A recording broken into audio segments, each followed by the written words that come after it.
Hey guys! Okay, so I know I'm making this video super late. I'm probably gonna post it even later. But I figure it doesn't even matter because Game of Thrones isn't even coming back till 2019. And all we're gonna do is just watch theory videos for 2 years. So why not?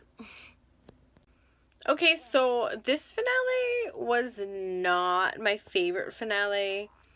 Honestly, last season was really awesome and it just left me really excited for the next season, which was this season.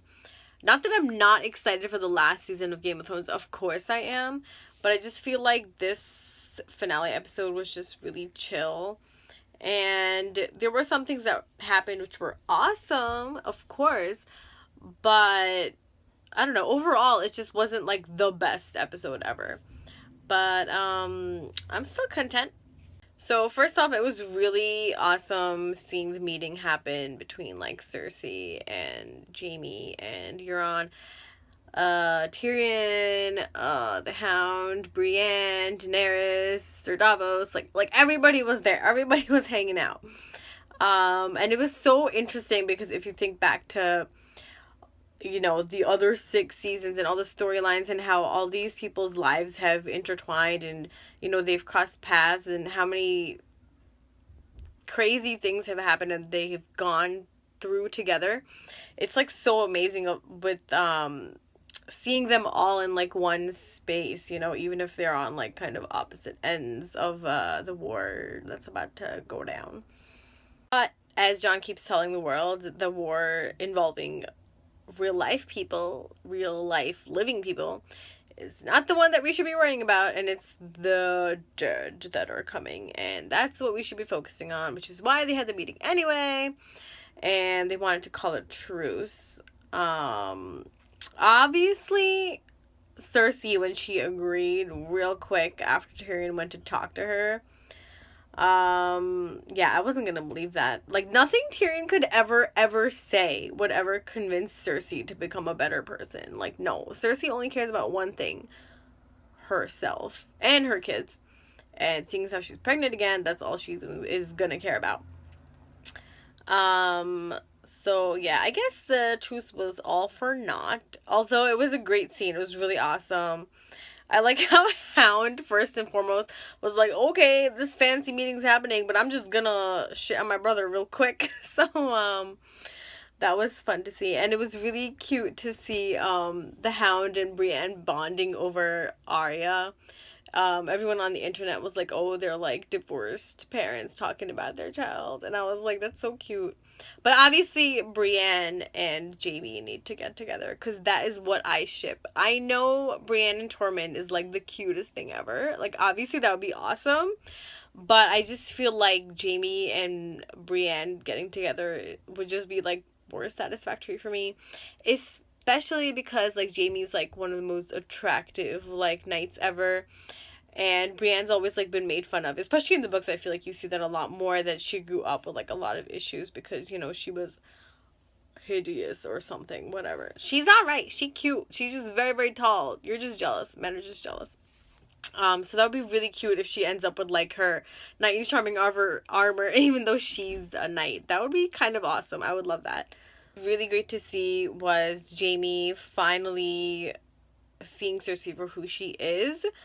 I feel like he's always supported her even through all her crazy schemes, and he's always made excuses for her. But I feel like this time he was just like, nah, bro, not this time. And it was really crazy how Cersei threatened to like kill him, and he was like, do it. And she obviously couldn't. And he left. And that was a really nice scene of him leaving. Like Jaime leaving the Lannisters, Jaime leaving the throne, Jaime leaving King's Landing, like that's a big deal, That's a really big deal. It was a really nice scene. I think the actor actually said it was like one of his favorite of the season. Very cool. Obviously, the greatest thing to happen was Littlefinger dying, because I've been wanting him to die for many seasons, especially this season. And it was really satisfying to see him die. But on the other hand, I also, I don't know why, I just wasn't like, I don't know. I just wasn't satisfied enough.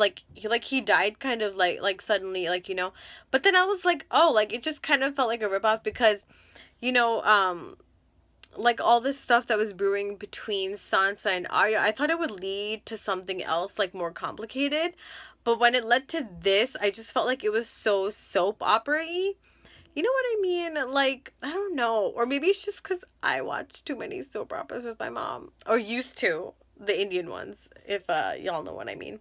Um, so it just felt like too soap opera-y for me. And I was like, it just had like that shock factor thing. And I was like, I don't like that. Like, it could have been way better.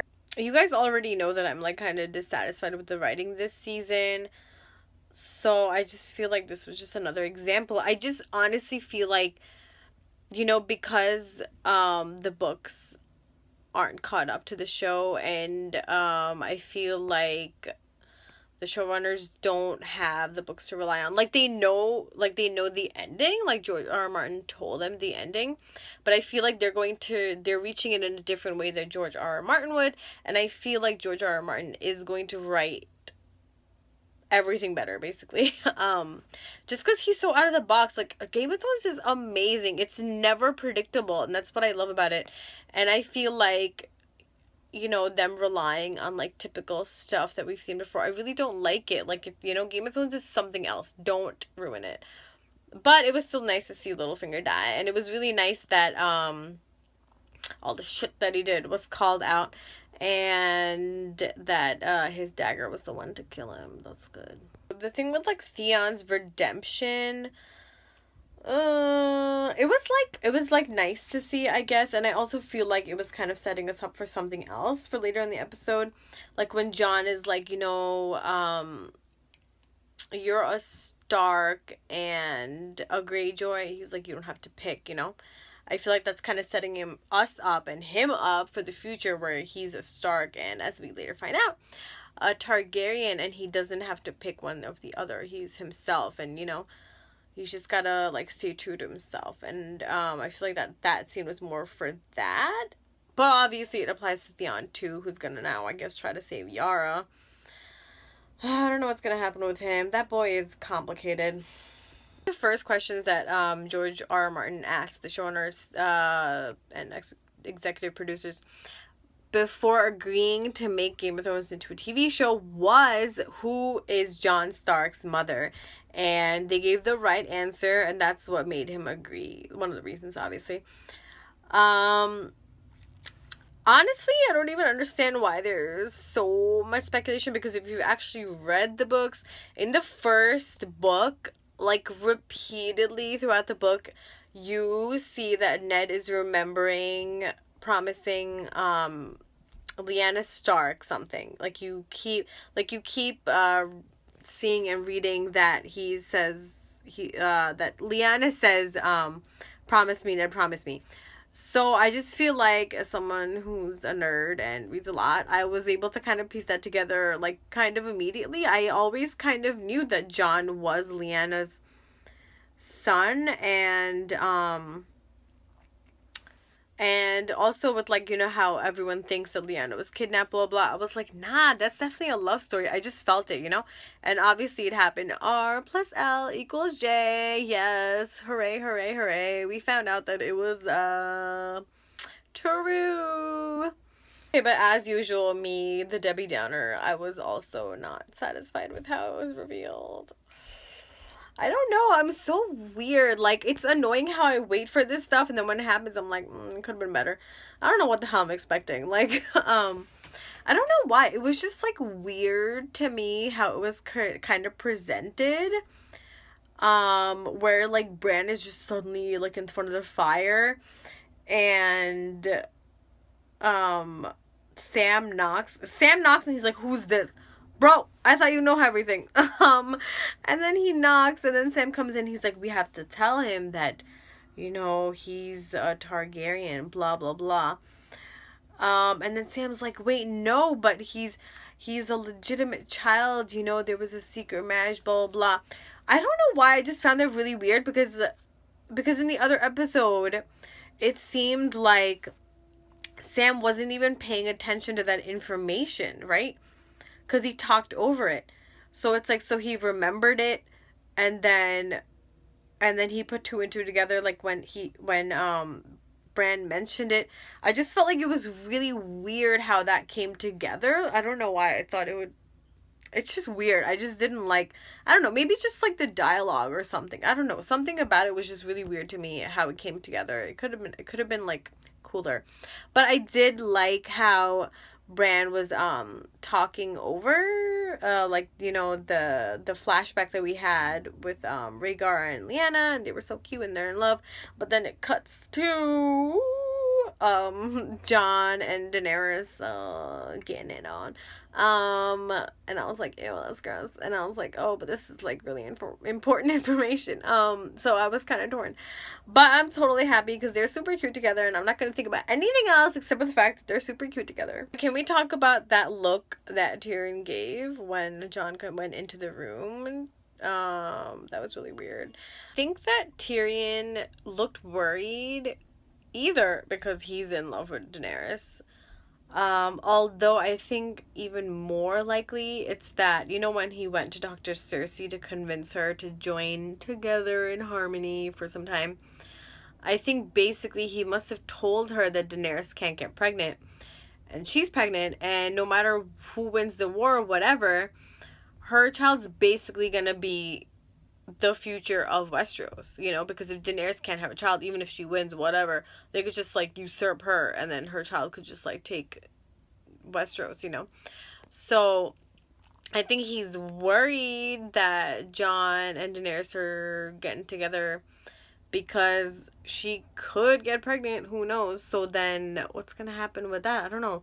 What if she does get pregnant, which I think is gonna happen.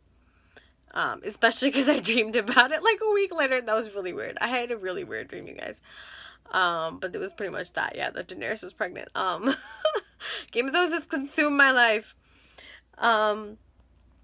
Yeah, so I think if Daenerys does get pregnant, what if Tyrion tries to kill the child? Oh my god, that would be crazy, right? Oh my god, that would be so crazy.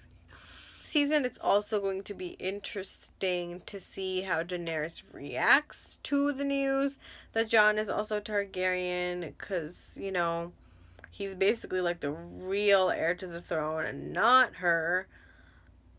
And she really wants that throne badly.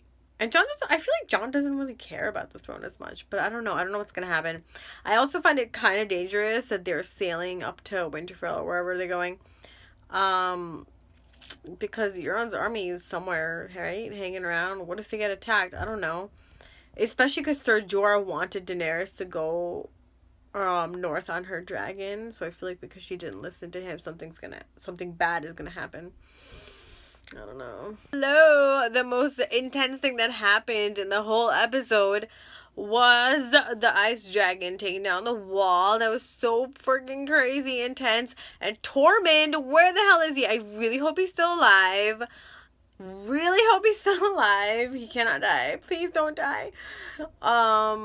Yeah, so that's gonna be crazy. Winter is legit coming.